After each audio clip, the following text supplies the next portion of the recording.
العلم أشراف مطلوب وطالبه لله أكرام من يمشي على قدم. العلم نور مبين يستضيء به أهل السعادات والجهال في الظلم. إن الحمد لله نحمده ونستعينه ونستغفره ونعوذ بالله من شرور أنفسنا ومن سيئات أعمالنا، من يهده الله فلا مضل له ومن يضلل فلا هادي له، وأشهد أن لا إله إلا الله وحده لا شريك له وأشهد أن محمدا عبده ورسوله. Can everyone hear me?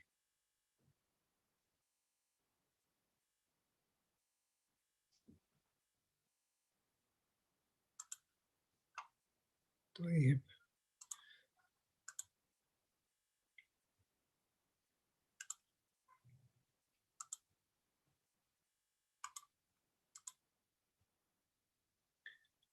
طيب.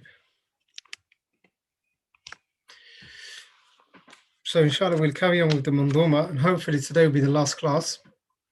Today will be the last class for the intermediate level, inshallah, bi'idhnillahi ta'ala. I believe we stopped on line number 39. Line number 39. قال الشيخ السعدي رحمه الله تعالى: وكل ما نشأ عن المأذون فذاك أمر ليس بالمضمون. طيب. So for this line 39, we've already studied a large part of it, or a lot of the masail, a lot of the issues pertaining to it. We've already studied when we were talking about وَمُتْلِفٌ مُؤْذِيهِ لَيْسَ يَضْمَنُ, when we were talking about that if a person is faced with something that is harming him and he's protecting himself, then he's not to be held to account for it. He's not to be held to account for it. طيب. Then the fourth line, or the line number 40, وكل حكم دائر مع علته وهي التي قد أوجبت لشرعته. طيب. Again, this is نعم. So this is one of the most important qawaa'id, or it's a very important qaida from the Qawaa'id al-Fiqhiyyah, and it is al-hukmu, or the general meaning of the verse of the line. Firstly, كل حكم وكل حكم دائر مع علته. For every ruling is linked or is connected to its reasoning. We look at what illah means and what a hukum means. Al-hukum, obviously, as you know, is the ruling from halal, haram, wajib, mustahab, and so on. That is the hukum. And when we were studying Manhaj al-Salikin, you probably remember we studied al-ahkam al-khamsa. So there's wajib, there's mustahab, there's muharram, there's makruh, and there's mubah. So if that is the hukum. Then we have something which is called al-illah, and we look at the definition of al-illah. لكن وهي التي قد أوجبت لشرعته. So that illah is the reason why this hukum has been legislated, or the reason behind this hukum. And we shall see its meaning in a second. That is the general meaning of this principle. So al-illah.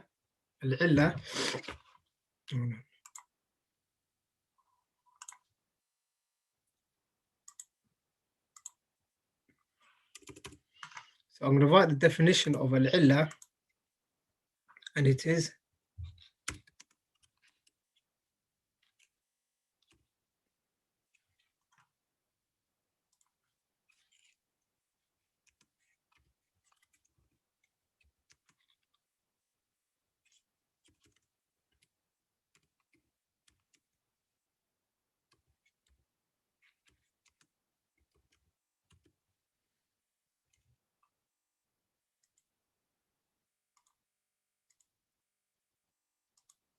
طيب. So that is the meaning of al-illah. The meaning of illah. So the illah is here al-ma'na. It is the meaning. It is the ma'na. الذي, that meaning, min ajalihi shuri' al-hukum.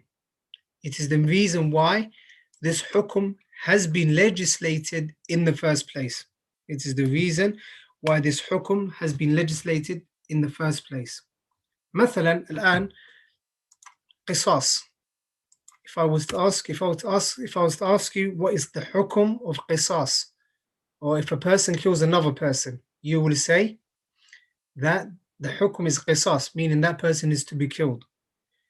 So when the scholars are defining al-qisas, or the reason, the illah, the reason for qisas, for the capital punishment, they say it is al-qatl, al-amd, wal-udwan equals al-qisas. طيب, pay attention here.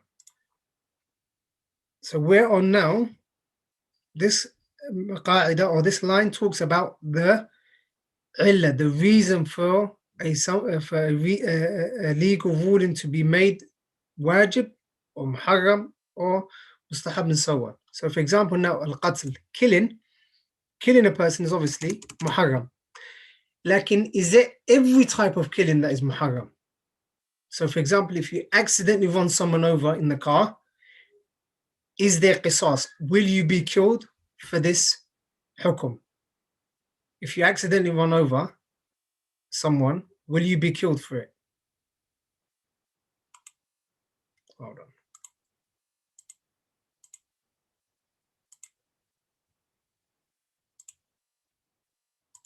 I suppose you guys didn't see the screen, no? No, we didn't see it, no. Okay, طيب. I've just shared it now. So this qaida is a very important qaida. This qaida of knowing the hukum, or the hukum going around with its illah, its reasoning. And the wording for this qaida is al-hukmu yaduru ma'a illatihi wujudan wa adaman. طيب. So that is the wording for this qaida. So write this down, the wording for this qaida. So although the Shaykh says وَكُلُّ حُكْمٍ دَائِرٍ مَعَ الَّتِهِ وَهِيَ الَّتِي قَدْ أَوْجَبَتْ لِشَرْعَتِهِ. Lakin there's a different wording that the scholars use in the books of Usul al-Fiqh. طيب. And it is al-hukm, the ruling, يدور, it goes around, مَعَ إِلَّتِهِ, it goes around with its reasoning, wujudan, whether it's present, or adam, or whether it's not. So if you find the illah, the reason there, then you will find the hukum. If you don't find the hukum, then you won't find the illah. Then you won't find the illah. طيب, and that is the definition of al-illah. Al-ma'na alladhi min ajalihi shur'a al-hukum. The reason why the hukum has been legislated. طيب. So we were on al-qatl. This is where we've reached so far. Al-qatl. Let me ask you, if you accidentally run someone over in a car and they die, will you be killed for it? Is there qisas? No. Why not? Because it's not murder. It is not murder. Okay. What about if you throw a book at someone, a thick volume, and they die? Will you be killed for it?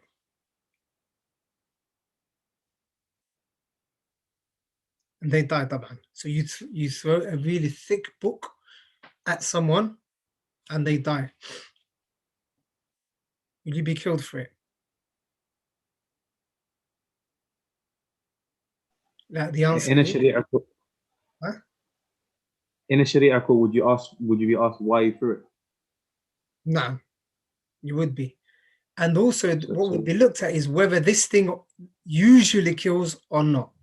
So now when we're looking at the illah, when we want to know the illah, the reason for qisas, is there needs to be two things.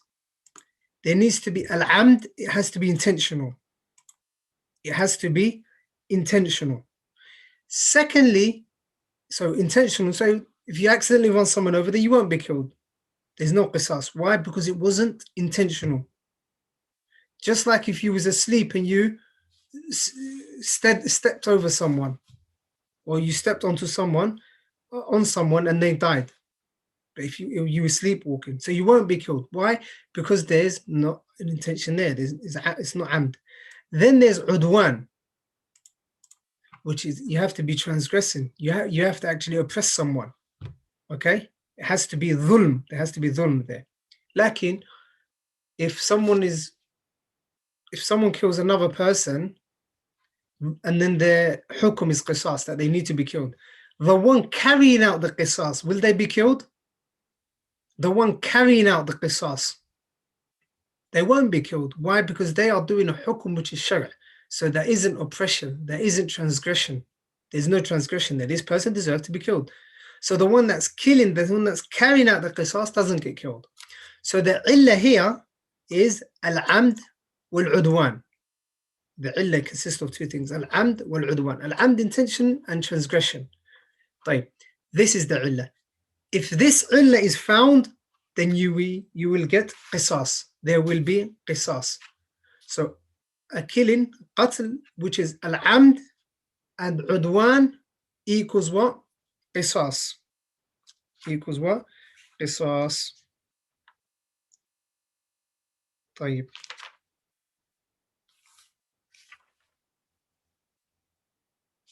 Is that understood as it is now? The qaida. Al-hukmu يدور مع علته وجودا وعدما. The reason for this, مثلا another illah. If we look into the Messenger sallallahu alaihi wasallam said, لا يقضي القاضي وهو غضبان. كما قال صلى الله عليه وسلم. The Messenger sallallahu alaihi wasallam prohibited the qadi, the judge, from judging or from giving a hukum, from issuing a hukum, a legislative ruling, if he is angry. طيب. What is the illah? تشويش الذهن. His mind is not fully there. Lack of concentration. طيب. That is the illah. So if a qadi is angry, is he allowed to give a hukum? Is he allowed to issue a ruling? No. No. Okay.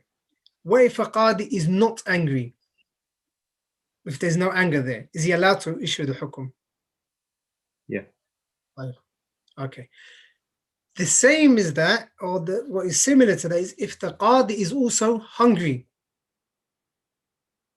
If the qadi is hungry, he won't be able to concentrate. So there's the lack of concentration there. And issuing a hukum shari'i requires concentration. So if he's hungry, is he required to give a shari'i ruling, issue a ruling?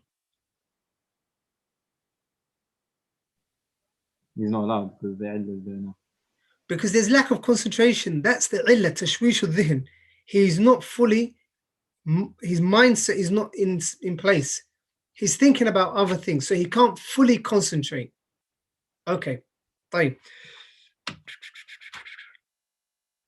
Another hukum, as-sariqa, stealing. There's a question, is talaq, the intention, is another example, a man who says talaq while being angry? No. Now that won't come underneath it. Why? Because talaq, when you say anti-taliq, that is a clear-cut word. It's clear. The ibara, the wording is clear. Unless this anger completely takes him out of, he's completely out of it. He doesn't know what he's saying. So if a person reaches the level where he doesn't know what he's saying, then yes, even if he utters a word of kufr, he's excused. That's if he's totally out of it, he totally doesn't know what he's saying. Like if he's angry, he's just had a row, then la, talaq is included. طيب. What is the reason for someone's hand being chopped off?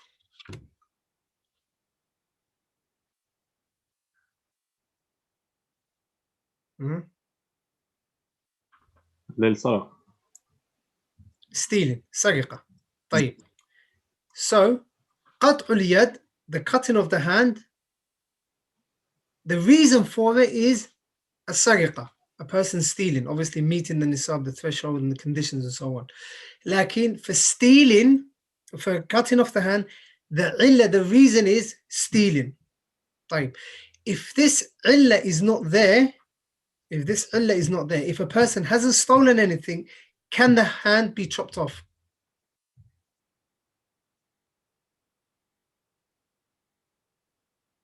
The answer is no. No, لا, No it illah. can't be chopped off. نعم. No.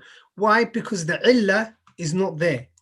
The illah, or the reason why the hukum has been legislated, is not in place. Another example, the Messenger sallallahu alaihi wasallam said, "La salata bihadrati ta'am." There is no salah when food is presented. ولا وهو يدافعه الأخبثان. ولا هو يدافعه الأخبثان. And there is no salah whilst this person needs to go to the bathroom. أكرمكم الله. So this person needs to go to the bathroom. It is not permissible for them to pray. It is not permissible for them to pray. Some scholars say it is makruh. Let's say it's not permissible for him to pray. What is the reason? What is the illah for him not being able to pray? The step is khushu'.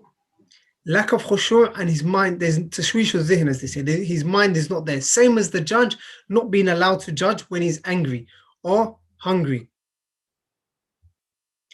Just like if there's food put to a person and he's hungry, when he says Allahu Akbar, all he'll think about is the food that has been presented, that is in front of him. So there's no khushu' in the salah. Therefore, he should finish his food. Well, if he's not hungry, now that's different. Like, if he's hungry and he's only going to be thinking about the food, he should complete his food, finish his food, or at least eat a portion which takes the hunger away and then pray. And if he needs to go to the bathroom, he should go to the bathroom and then make wudu. Right. Give me other examples. Other examples.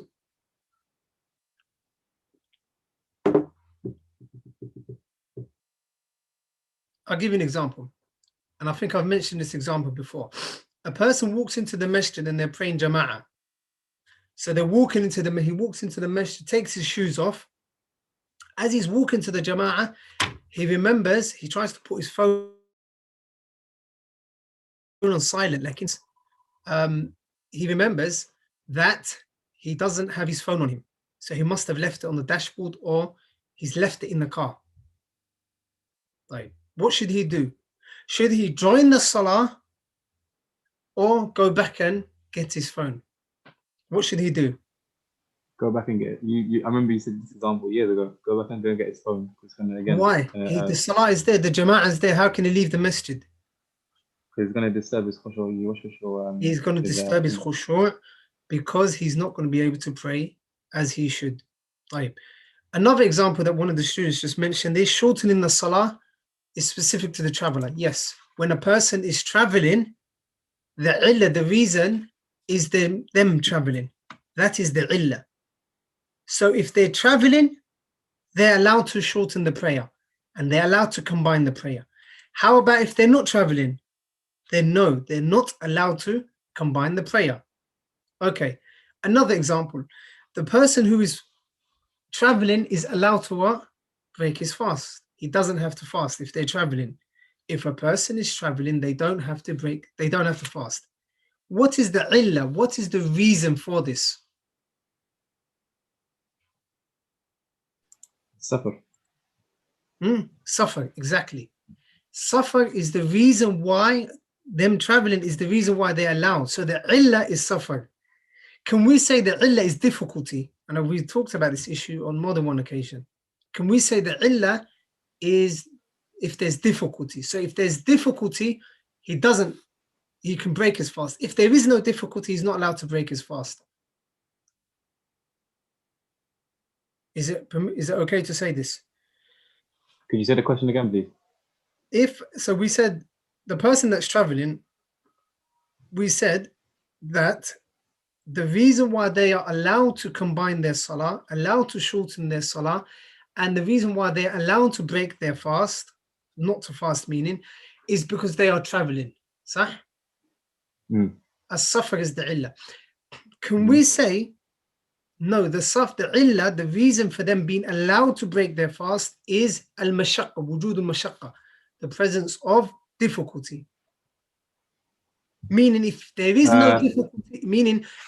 no difficulty, they should fast. If there is no difficulty, if there is difficulty, they're allowed to break their fast. And if there's no difficulty, then they can't break their fast. Can we say this? No. Why not? Because the ayah in the Quran, Allah subhanahu wa ta'ala he instructs us that if you, I can't remember the A in Arabic, and then so even regarding the hukm that you mentioned, Qawaa'id al-Mushaqqat al-Taysir, it doesn't, you can't apply it in this way, because Allah subhanahu wa ta'ala gave the exception regardless of whether it's difficulty or not. نعم. Allah subhanahu wa ta'ala says suffer. من كان منكم مريضا أو على سفر فعدة من أيام أخرى. Suffer. Allah says suffer. So this is the illah. The reason behind him being allowed to break his fast is because of him being on a journey. Lakin saying mashaqqa or hardship is relative, is nisbi. Hardship is relative. You can't, two people might be traveling in the same car, same age, both healthy. One might find it difficult and one may not find it difficult. So you can't really use that as a criterion, as a mizan for being allowed to break your fast or not. That's why the general illah is a suffer. Okay. And again, just like tayammum, I believe one of the students mentioned that as well. Tayammum. The reason why the illah for a person performing tayammum is lack of water, is the lack of water. If a person doesn't have water, they're allowed to perform tayammum. Right. If they get water, if they get hold of water, or someone gives them water, are they allowed to perform tayammum? No, they're not allowed to perform tayammum. Why? Because the illah is not there. The illah is no longer there, meaning they have water. So because that illah or that reason isn't there, then they're not allowed to perform wudu, tayammum. That's why the qaida is al-hukmu yaduru ma'a illatihi wujudun wa adama. So next to line number 40, write this qaida that I've highlighted on the screen. Al-hukmu yaduru ma'a illatihi wujudun wa adama. So if you ever see that qaida, this line is referring to that qaida.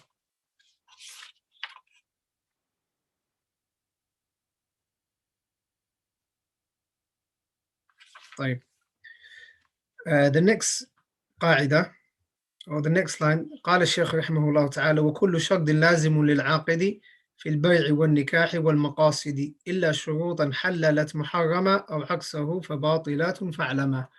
طيب.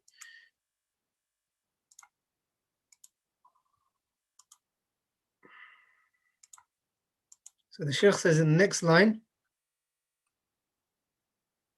every condition, and every single condition that a person, the two aqids make up, the two people that are in the contract, the buyer and the seller, for example, every condition is binding upon the person that's making this aqd in transactions, whether it's marriage or other objectives. Illa, except for shurud that have made something which is halal haram, or the opposite, made something which is haram halal. For these sorts of conditions are invalid, and their ruling is not right. It is not permissible to take them into consideration. Okay.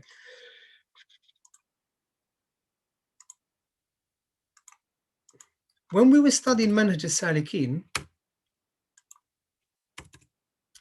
we talked about two words or two ibarat.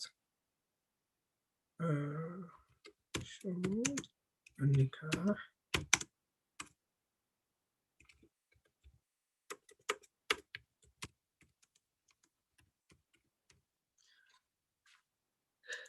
طيب, anyone that gets this right, I'll give them a lot of marks, inshallah, that I'll include on the next test.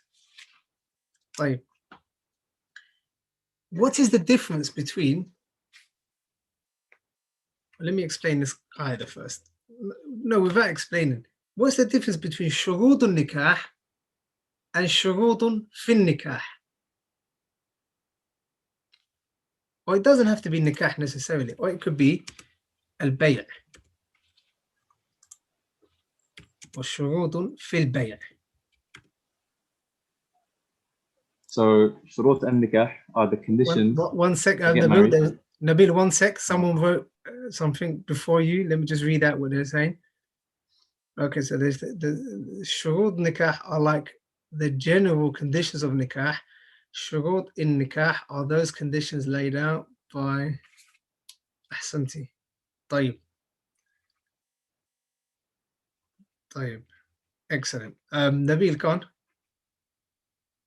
Oh, sorry, there was someone else as well. The first refers to conditions of the nikah, and the second are conditions placed by the person or persons. Excellent.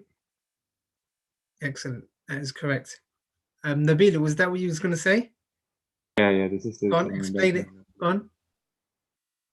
No, they've already said it, but I was also going to mention the shurut fin nikah. That doesn't have to necessarily just be laid out by the couples, isn't it? As in, there can already be shurut there. It doesn't necessarily just have to be laid out by the couple. There's already shurut fin nikah about the couples laying it out. Not necessarily, no. Not necessarily, because the ones that are already there are the shurud al-nikah or shurud al-bay'. Okay? So, for example, when we're talking about nikah, okay, let's talk about nikah. Mathalan, when we're talking about shurud al-nikah, well, from the conditions of nikah is, let's say, mathalan, rida zawjain, that the two, or the wali, that there must be a wali, a guardian. That is a shard from the conditions of nikah. That nikah, that shard has to be present. It should be present. It needs to be present in the contract of nikah. If there is no wali, if that condition isn't met, then the whole contract or the whole nikah is invalid. Right. Lakin, where does this contract come from? Where does this condition come from? It comes from the legislator, the Shari', who is the Prophet sallallahu alaihi wasallam. And Allah subhanahu wa ta'ala, it comes from the Sharia. So the Messenger sallallahu alaihi wasallam said, La nikah illa bi wali. There is no nikah except with a guardian. So these shurud al-nikah are from the Sharia. We'll look at the difference in a minute. Lakin shurud al-nikah, as you've all mentioned, jazakumullahu khairah, are those conditions that the two people lay out. The two people that are involved in the contract, in the agreement, in the transaction, they lay these contracts out. Okay? طيب. If you go back to the lesson that we had last week, or one of the lines that we took last week, the Shaykh said, rahimahullah,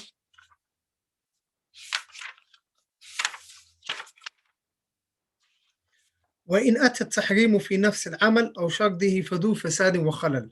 Line 31.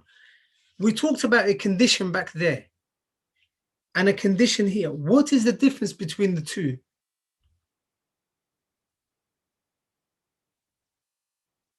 The difference is, earlier on, we talked about shurud al-nikah or shurud al-shay or shurud al-bay' or shurud al-salah, conditions of the actual ibadah that have been laid out by the Shari'. The conditions we're talking about now are the conditions that a person or the two people lay out between themselves. So for line 41 and 42, when we have a shard, a condition, the definition isn't the definition of the conditions of the salah. ما يلزم من وجودها الوجود ما يلزم من عدمه العدم ولا يلزم من وجودها الوجود, and so or عدم لذاته. Not the condition that we studied earlier on in this book. Like in the condition that is being referred to now is إلزام أحد العاقدين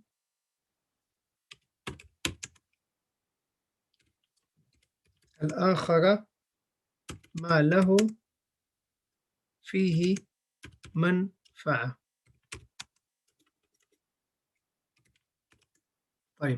So this is the condition that the Sheikh is referring to now. إلزام أحد العاقدين الآخر بما له فيه منفعة. A person or both of the two people that are doing the aqd forcing the other one or demanding from the other one that which there's a benefit for them in the aqd. That which is a benefit for them in the aqd.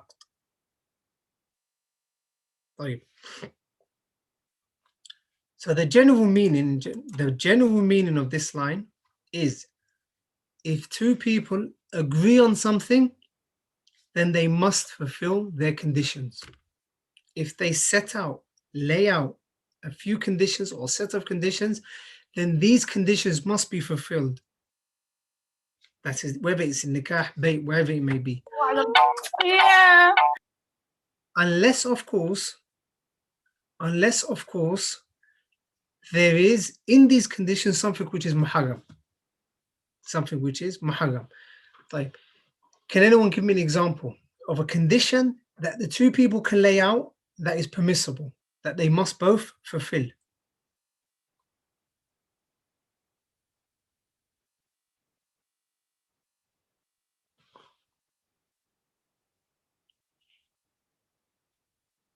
Hmm?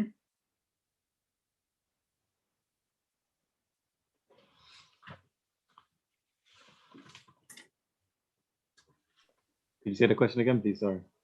The question is, can you give me an example of a condition or any conditions that the two people that are involved in the transaction must fulfill?